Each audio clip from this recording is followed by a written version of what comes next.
menggugah dan memberikan motivasi.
Assalamualaikum warahmatullahi wabarakatuh. Waalaikumsalam.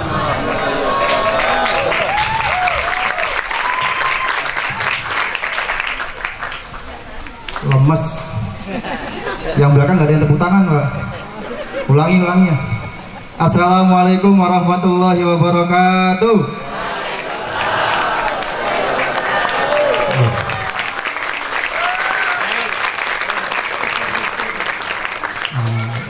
Mohon izin, Gay, Bapak-bapak ketua.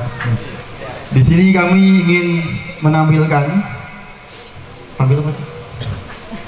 sebuah penampilan debat ilmiah mengenai tema yang kemarin sempat viral, sempat menjadi kontroversi, yaitu penggusuran bangunan liar. Ada yang jadi korban gusur di sini. Ya.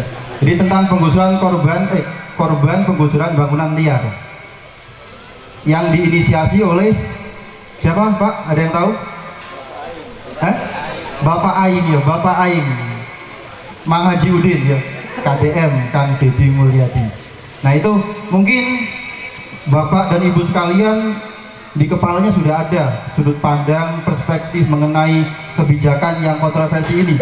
Entah itu setuju ataupun tidak. Nah, hadirnya kami di sini ini untuk menghadirkan, menyuguhkan perspektif baru, yaitu perspektif mengenai pandangan fikih menyikapi adanya penggusuran ini.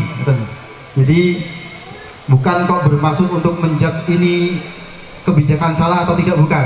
Tapi kami hanya ingin menyuguhkan pandangan baru dari syariat, dari santri DFI katanya. Jadi nanti di debat kali ini kita akan bagi kelompok menjadi dua kelompok, yaitu kelompok yang pro dengan kebijakan Bapak Aing sama kelompok yang kontra dengan kebijakan penggusuran bangunan liar di bantaran sungai. Kira-kira siapa nih yang mau jadi pro, yang mau jadi kontra? Kamu kontra? Kalau kontra, kamu apa? Oh, pro, oke. Jadi ada pro, ada kontra. Jadi ini pro kebijakan penggusuran, dan yang ini adalah kelompok yang kontra dengan kebijakan penggusuran bangunan liar di bantaran sungai. Mungkin tanpa berpanjang kata, bisa menempati tempat yang sudah disediakan. Silakan. Nah, untuk sebelum dimulai acara debat kali ini, izinkan kami sebagai moderator akan membacakan rules aturan debat yang kali dalam hal ini akan dibacakan oleh beliau, rekan saya Ustaz Wafi. Silahkan. Oke, terima kasih waktunya. Assalamualaikum warahmatullahi wabarakatuh. Kita di sini sudah membagi ya. Ini tim pro, tim yang mendukung langkah penggusuran, dan tim kontra, tim yang menentangnya. Untuk mempersingkat waktu, langsung saja saya bacakan aturan diskusinya. Yang pertama, masing-masing tim akan menyampaikan pernyataan pembuka selama maksimal 5-7 menit. Kemudian dilanjutkan dengan sesi yang kedua, yaitu sesi tanggapan silang antar tim. Kemudian yang terakhir, masing-masing tim akan diberikan kesempatan menyampaikan pernyataan penutup selama maksimal 5 menit. Oke, mungkin langsung saja kita mulai untuk sesi yang pertama, yaitu sesi pernyataan pembuka. Mungkin kita awali langsung dari tim pro. Sebelum dimulai, mana pendukungnya tim kontra, mana pendukungnya tim kontra? Tepuk tangannya dong.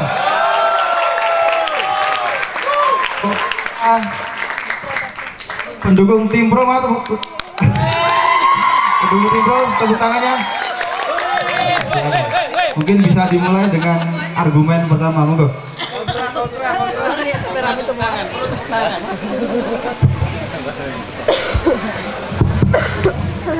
Baik, terima kasih atas waktunya kepada Pak Moderator. Bangunan liar di kota besar, terutama di daerah bantaran sungai, sangatlah mengganggu tata ruang, ekosistem, dan meningkatkan bencana seperti banjir. Kebijakan penggusuran oleh pemerintah KDM bukanlah tindakan represif semata, melainkan upaya restorasi wilayah publik untuk menciptakan kota yang lebih aman dan sehat. Menurut penelitian ITB tahun 2023 menyebutkan bahwa 40% titik rawan banjir di kota besar berkaitan dengan bangunan liar di bantaran sungai.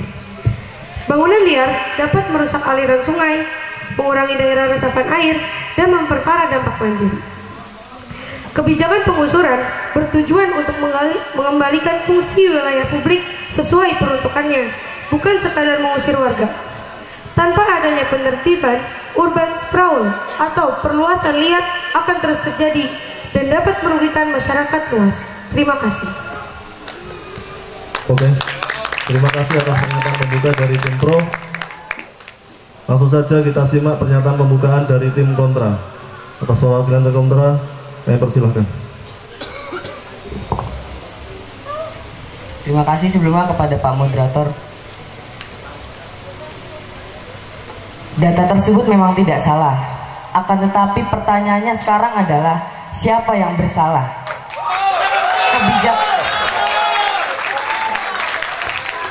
Kebijakan penggusuran seringkali mengabaikan akar masalah, yakni ketidakadilan sosial dan ekonomi.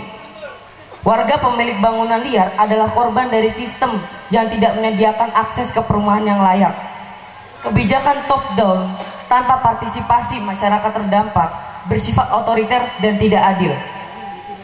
Bahkan menurut laporan Komnas HAM pada tahun 2022 menunjukkan dalam 70% kasus penggusuran tidak menyediakan kompensasi dan relokasi yang layak bagi warga. Warga penghuni bangunan liar merupakan kelompok marginal berpendapatan rendah atau MBR yang terjebak dalam lingkaran kemiskinan. Undang-undang mewajibkan pemerintah untuk menyediakan tanah bagi MBR dan menyediakan kompensasi jika melakukan penggusuran. Kegagalan dalam memenuhi kewajiban ini menunjukkan bahwasanya adanya ketidakadilan di dalam sebuah kebijakan. Dan kebijakan yang hanya berfokus pada penertiban dan tidak dalam penyelesaian masalah struktural seperti akses perumahan merupakan bentuk keadilan yang semu. Terima kasih. Oke, terima kasih pernyataan pembuka yang sangat menarik.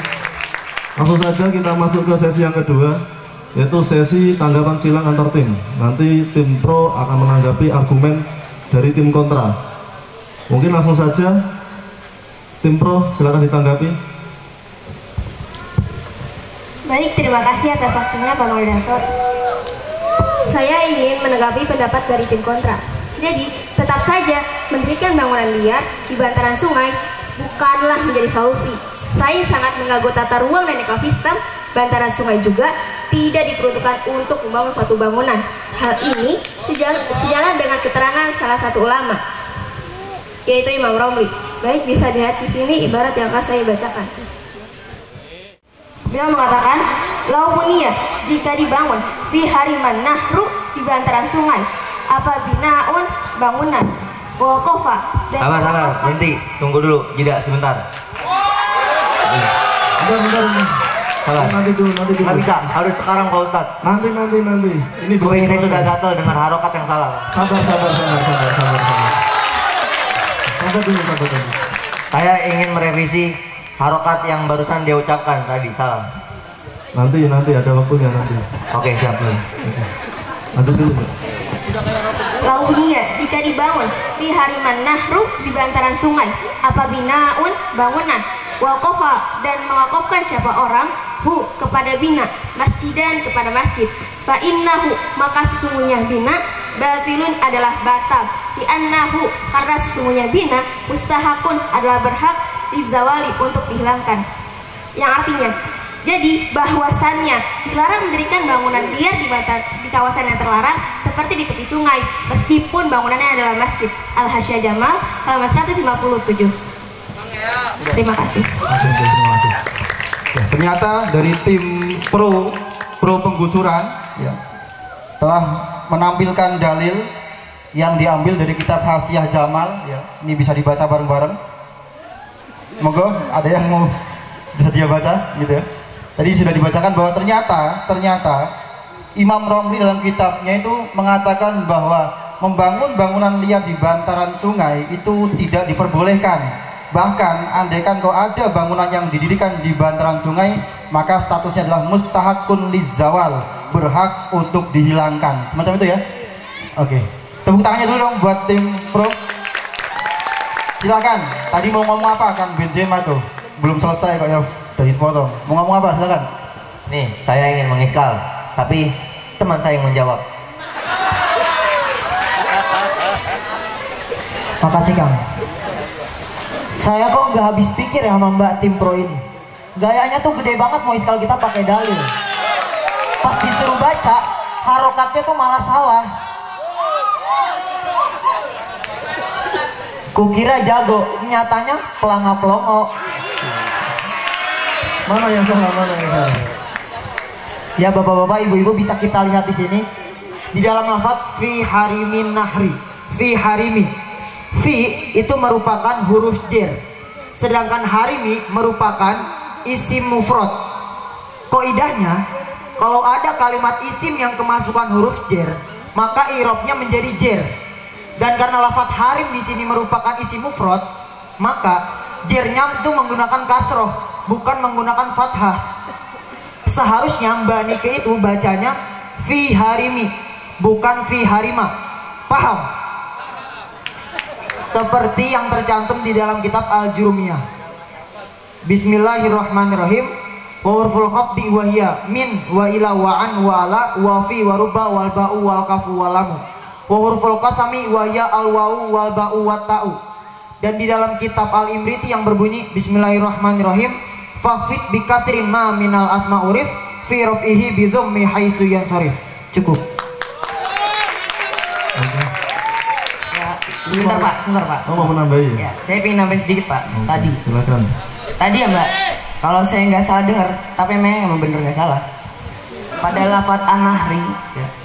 Tadi kan sampean bacanya fi harimu nahro dengan harokat fathah. Saya tuh sampai nggak habis pikir loh Mbak. Padahal jelas-jelas Mbak, an-nahr di sini tuh menjadi mudhof ilaihnya lafaz harimi. Yang dimana hukum mudhof ilaih itu wajib jer, dan di sini jernya itu menggunakan kasroh. Sebagaimana kaidah yang ada di kitab Al-Imriti, Bismillahirrahmanirrahim, minal mudhofi askiti tanwina au nunahu kahlukum aluna wa fit bi ismallazilahu taala kaqotila gulami zaidin kutila. Ya, jadi buat mbaknya mulai besok bacanya dibenerin ya Mbak. Kalau misalnya memang masih salah Mbak, gak usah debat sama kita lah Mbak. Mending aja sama saya Mbak. Makasih. Gimana nih dari tim pro? Paham nggak? Paham. Oke. Tadi dikritik ternyata bacaannya masih salah gitu ya. Tapi tadi belum ditanggapi ya, bahwa kan tadi di tim pro mengatakan bahwa bangunan yang didirikan di bantaran sungai itu mustahakun lizawal, berhak untuk dihilangkan. Silakan ditanggapi dulu.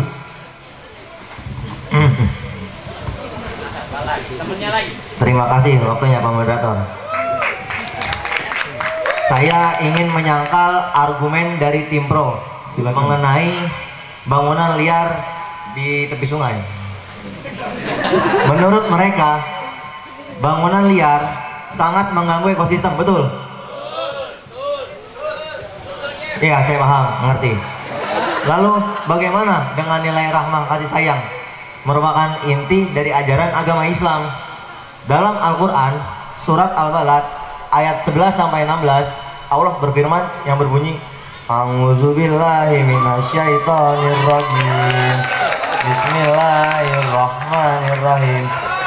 Falaqtahamal aqabah wa ma adraka mal aqabah fakku raqabah au it'amun fi yaumin dzi masghubah yatiman dza maqrabah au miskinan dza matrabah. Shadaqallahul azim.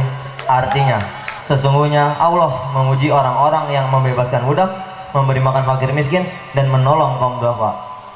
Agama bukan sekedar menegakkan aturan, agama juga mengangkat derajat mereka yang tertindas. Jika penggusuran dilakukan dengan cara paksaan, kekerasan, tanpa dialog dan solusi, itu bukan amar ma'ruf, melainkan sebuah kezoliman dengan dalih hukum. Terima kasih. Tepuk tangannya dong, tepuk tangannya dong. Ya. Ternyata memang benar, oke lah.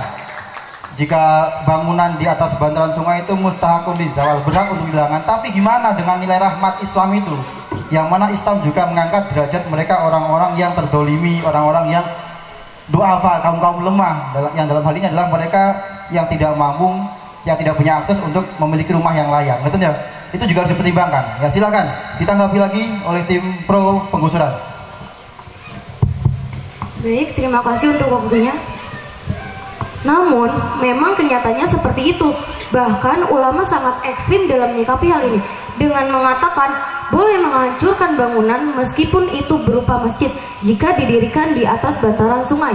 Sebagaimana yang dijelaskan di dalam kitab Tuhfaul Muhtaj. Baik, bisa dilihat di sini semuanya. Ini sebelum dibaca mungkin ada yang mau sukarelawan baca dulu dari ayahnya, bundanya. Lanjut. Bismillahirrahmanirrahim. Waharimun nahri bermula bantaran sungai Kanaili seperti sungai Nil madalolakasi tamusu yang bersentuhan apa hajatun nasi, apa kebutuhan manusia ilaihi kepada litamamil intifai untuk kesempurna memanfaatkannya bin nahri kepada sungai wama dan lokasi yuhtaju yang dibutuhkan lil ilqaima untuk membuang sampah yuhraju dikeluarkan minhu dari nahar fihi di dalam lau urida jika dikehendaki apa hafruhu apa menggalih au tantifuhu atau membersihkan falayahilu maka tidak boleh apa albina'u apa membangun fihi di dalam nahar walau li masjidin walaupun untuk masjid wayuhdamu dan dihancurkan apa albina'u apa bangunan kama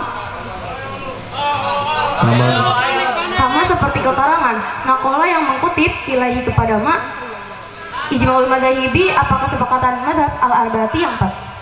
Jadi bahwasannya dilarang membangun di kawasan terlarang seperti di tepi sungai meskipun itu berupa masjid maka boleh untuk dibongkar dan ini sesuai dengan kesepakatan yang dikutip oleh 4 mazhab. Terima kasih. Oke. Tepuk tangannya dong. Yang putri mana yang putri nggak ada tepuk tangannya? Ya. Jadi lebih ekstrim lagi ternyata ibarat yang disuguhkan yang kedua ini. Bahkan ternyata pelarangan pendirian bangunan di bantaran sungai bukan hanya menurut mazhab Syafi'i tapi dinukil dari ijma'ul madhahibil arba'ah, dinukil dari mulai Imam Syafi'i, Imam Malik, Imam Ahmad, Imam Hambal, semuanya sepakat bahwa melarang pendirian bangunan di tepi sungai. Seperti itu ya. Oke, silakan ditanggapi oleh tim kontra. Oke, terima kasih Pak Moderator. Saya minta izin waktunya untuk menanggapi tim pro. Baiklah, saya setuju soal pelarangan membangun bangunan yang berada di bantaran sungai karena itu juga termasuk Undang-Undang Nomor 38 Tahun 2011 yang membatasi pembangunan yang berada di bantaran sungai dan badan air lainnya. Untuk apa? Untuk menjaga fungsi ekosistem sungai dan mencegah aktivitas yang berada di sekitaran sungai yang tidak terkendali. Namun, saya tetap tidak setuju adanya penggusuran karena orang yang memiliki bangunan itu membeli bahan-bahannya sendiri, dari mulai tanahnya, pasirnya, gentengnya, dan lain-lain. Bener nggak? Bener nggak? Bisa kita lihat di sini di dalam kitab Tuhfatul Muhtaj, saya memiliki ibarat. Bismillahirrahmanirrahim. Walau hamala, dan jika membawa apa asailu, apa banjir, au nahwal hawai, atau semisal angin, bizron, kepada benih, ila ardin, kepada tanah, lighairi malikihi, yang milik orang lain, fanabata, kemudian tumbuh apa albizru, fahuwa, maka bermula an nabat, ain nabata, maksudnya tanaman yang tumbuh, lisohibil bizri, adalah milik orang yang memiliki benih, li'annahu, karena sesungguhnya an nabat ainu malihi, adalah barang miliknya lisohibil bizri, wa intahawala, meskipun sudah berubah apa albizru ila sifatin ukhra, kepada sifat yang lain, falam yazal, maka tidak hilang apa milkuhu, apa kepemilikannya lisohibil bizri anhu, atas albizru. Ada yang paham di sini? Yang tadi saya bacakan ada yang paham nggak? Masih paham. Sini saya kasih pahamin dulu dah biar tambah paham gitu kan. Maksudnya, jika terdapat angin atau banjir yang membawa benih milik orang lain, kemudian benih tersebut tumbuh di tanah milik orang lain, maka tanaman tersebut tetap dihukumi milik orang yang memiliki benih, karena tanaman tersebut berasal dari benih miliknya. Paham nggak? Tim Pro, paham nggak? Jika orang itu merusak bangunan milik orang lain, maka orang itu wajib untuk mengganti rugi. Sama saja dalam kitab yang sama, itlafu malil ghairi ala sufihi ijabuhul iddoman. Merusak barang milik orang lain, hukum asalnya itu adalah wajib untuk mengganti rugi. Jadi dalam konteks ini, membangun bangunan yang berada di sekitaran sungai ketika digusur oleh pemerintah, maka pemerintah itu wajib untuk mengganti rugi. Oke, terima kasih. Tepuk tangannya dong. Ya. Sudah sedikit menemukan titik temu ya. Jadi ternyata tim kontra juga setuju mengenai pelarangan pembangunan bangunan liar di atas bantaran sungai. Akan tetapi mereka masih tidak terima dengan adanya ketiadaan kompensasi atau ganti rugi dari pemerintah, yang menurut mereka tadi cukup menarik ya, penawaran ibarat pendekatan yang cukup menarik. Jadi di sini dijelaskan bahwa andaikan Pak Bu, kita makan mangga nih, kemudian bijinya jatuh ke bawah banjir, tumbuh di pekarangan rumah orang lain, maka pertanyaannya adalah milik siapa tanaman ini, tanaman mangga ini? Apakah milik pemilik pekarangan, apa milik pemilik mangga sebelumnya? Ternyata dalam ibarat ini disebutkan bahwa biji mangga yang tumbuh di pekarangan orang lain, maka pohon itu tetap milik pemilik bijinya. Ngaten? Jadi ya, dan andaikan semacam itu berarti sama dalam hal ini, tanah pemerintah, tapi bangunannya yang ada di atas itu bangunan kita. Buktinya apa? Pasir kita beli sendiri, batanya kita beli sendiri, semennya kita beli sendiri, artinya itu punya kita. Lah, dalam kitab yang sama dikatakan bahwa itlaful malil ghair al aslu fi ijabul iddoman. Ketika kita merusak barang orang lain, maka kita wajib untuk mengganti rugi. Gitu. Jadi kalau menurut tim pro, tim kontra mengatakan bahwa tetap pemerintah dalam hal ini wajib untuk mengganti rugi korban penggusuran. Silakan tanggapi. Sebentar Pak Moderator. Sebelum dilanjut diskusi fikihnya, saya mendengar nih bacaan ibarat yang tadi Kangnya dibacakan. Kayaknya nih Pak Moderator, ada yang salah nih bacaannya Pak Moderator. Dendam tapi. Gimana yang mana? Itu terdapat pada lafaz nahwal hawai yang seharusnya dibaca rofa. Yang mana? Oh, oke, ya. Tadi dibaca apa tadi? Tadi dibaca fathah, yang seharusnya dibaca doma, yaitu irofnya rofa. Oke, coba jelasin. Seharusnya itu dibaca rofa, nahwal hawai, karena dia diatofkan pada lafaz as-sailu. Sedangkan lafaz as-sailu itu dibaca rofa. Jadi nahwal hawai juga harus dibaca rofa. Dan au seharusnya sebagai huruf atof, yang sebagaimana disebutkan dalam kitab Imriti. Bismillahirrahmanirrahim. Wal atbal matu fabil matu fi alai fi rabil marufi wa tasalul asma wa la talfi itbai kulinis fahu yutafi bil fa awa amasuma hatta balala walakinna. Dan juga terdapat pada lafaz an-nabata yang seharusnya dibaca rofa, yaitu an-nabatu, karena karena dia mentafsiri lafaz fahuwa, karena dia jatuh setelah lafaz ai, dan ai itu mentafsiri lafaz fahuwa. Lafaz fahuwa itu malnya adalah rofa, jadi tafsirannya juga harus rofa. Jadi gitu ya Kang. Makanya kalau mau nge-iskal, benerin dulu tuh bacanya udah bener apa belum. Kukira kertas, ternyata kertas. Kukira cupu, ternyata cupu. Ya, cupu. Kasih paham Jam. Kasih paham. Tadi salah Kang Yadi, bukan nahwa tapi nahwu karena ma'tuf alaih. Oke. Ya ini jangan ini dulu, jangan mengalihkan pembicaraan. Tadi kamu kan disanggah tadi tuh bahwa pemerintah ternyata mewajibkan adanya ganti rugi. Itu belum ditanggapi. Silakan tanggapi dulu. Ya baik, terima kasih untuk waktunya. Saya ingin menanggapi pendapat dari tim kontra yang mengatakan bahwa merusak harta orang lain hukum asalnya wajib mengganti rugi. Ya, memang benar seperti itu. Tapi ibarat yang Anda bacakan belum lengkap, masih ada lanjutannya. Bagi pemilik tanah berhak untuk mencabut tanaman yang berada di area tanahnya sebagai bentuk perlindungan atas kepemilikan tanah pribadi atas orang lain. Sama juga dalam hal ini, bangunan liar yang berada di atas tanah pemerintah, maka boleh bagi pemilik tanah tersebut untuk merelokasikan bangunan atau apapun yang berada di atas tanah tersebut. Keterangan ini saya ambil dari ibarat yang akan saya bacakan. Bismillahirrahmanirrahim. Wal asohu bermula qaul asoh annahu sesungguhnya malikul bidri yujbaru adalah dipaksa siapa malik, ayyujbiru maksudnya memaksa, hu kepada malikul bidri, al maliku siapa pemilik tanah, walau min ghairi raf'il hakimi meskipun tanpa melaporkan kepada hakim, bi an yatawalla dengan melakukan syafaat malik qol'ahu kepada mencabut bidri binafsihi dengan diri sendirinya malik. Jadi jika ada tanaman yang tumbuh di atas lahan orang lain, maka boleh bagi pemilik tanah tersebut untuk memaksa si pemilik tanaman agar mencabut tanamannya meskipun tanpa lewat pengadilan, yaitu dengan cara mencabutnya sendiri. Terima kasih. Oke, tepuk tangannya dong. Ternyata ibarat dalilnya sama Kang Supriyadi disunat, Pak. Bukan cuma anggaran dong yang disunat, ya. Ibarat juga disunat, ya. Nggak diterusin bacanya.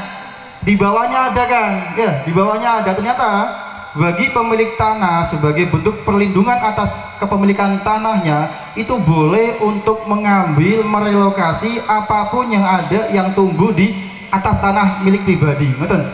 Dalam hal ini sama, pemerintah yang statusnya adalah pemilik atau orang yang berhak memfungsikan lahan bantaran sungai itu boleh untuk merelokasi bangunan liar yang berdiri di bantaran sungai. Betul loh. Tepuk tangan dong sekali lagi. Ini kalau nggak sampai DFI nggak bisa ini. Silakan ditanggapi kan. Ya, terima kasih waktunya Pak Moderator. Saya ingin menanggapi tim pro tadi yang mengatakan bahwa boleh bagi si pemilik lahan memaksa si pemilik tanaman untuk mencabut tanamannya. Coba dicermati lagi dalilnya. Bisa kita lihat di sini. Bi ayyatawalla qol'ahu. Boleh bagi si pemilik lahan untuk mencabut tanamannya. Artinya, di dalam mencabut tanaman itu tidak ada unsur merusak tanaman, hanya memindahkan, hanya merelokasi, benar gak? Dan tanaman yang dicabut itu masih bisa ditanam kembali di tempat lain.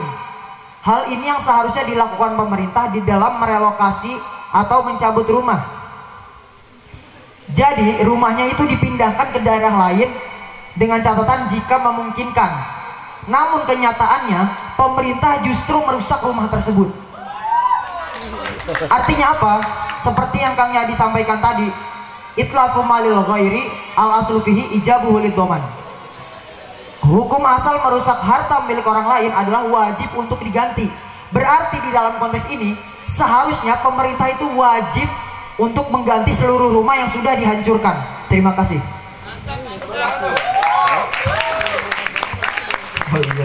Ternyata kalau kita cermati lagi nih Pak Bu, ya, ibaratnya itu dalil itu mengatakan bi ayyatawalla qol'ahu, dan menurut tim kontra dalam unsur mencabut itu tidak ada unsur merusak tanaman.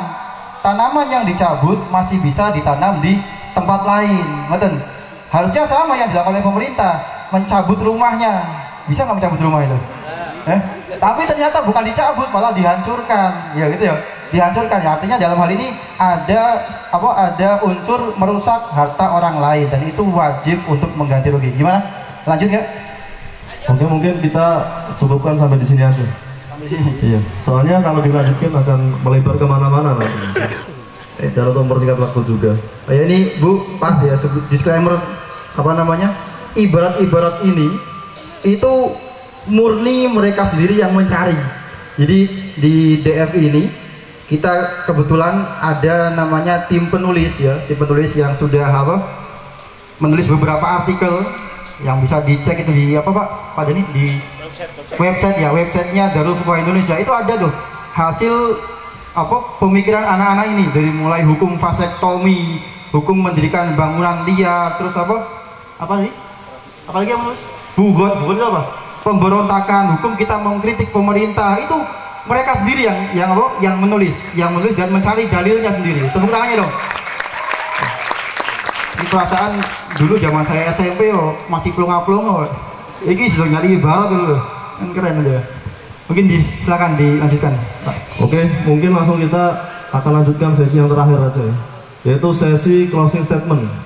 Masing-masing tim akan memberikan pernyataan penutup selama maksimal 3 menit.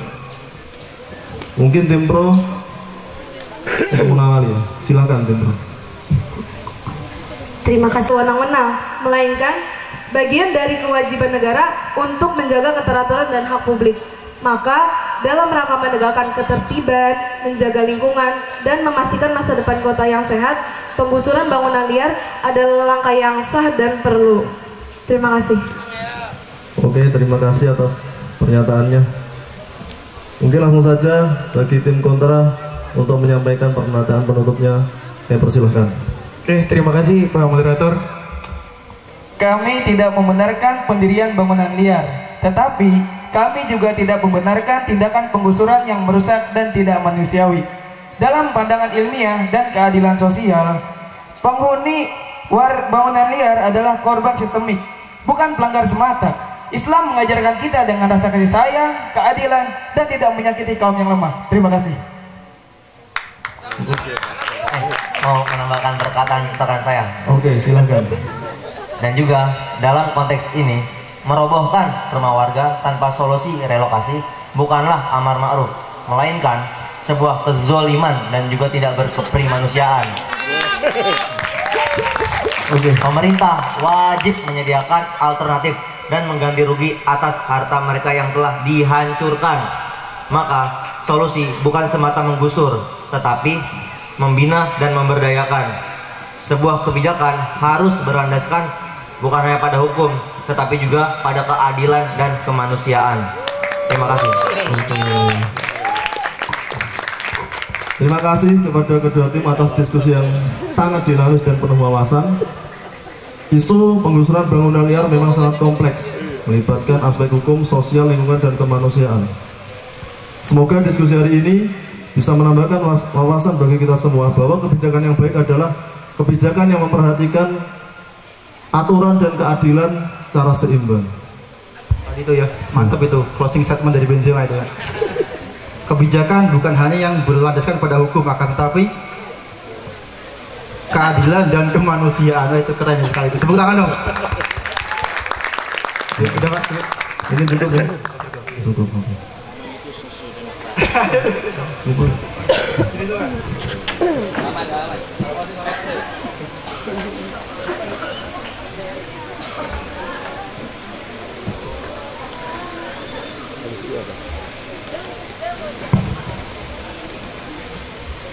Kami sebagai moderator minta maaf jika ada kekurangan selama mandu jalannya diskusi. Sekian dari kami. Assalamualaikum warahmatullahi wabarakatuh. Waalaikumsalam.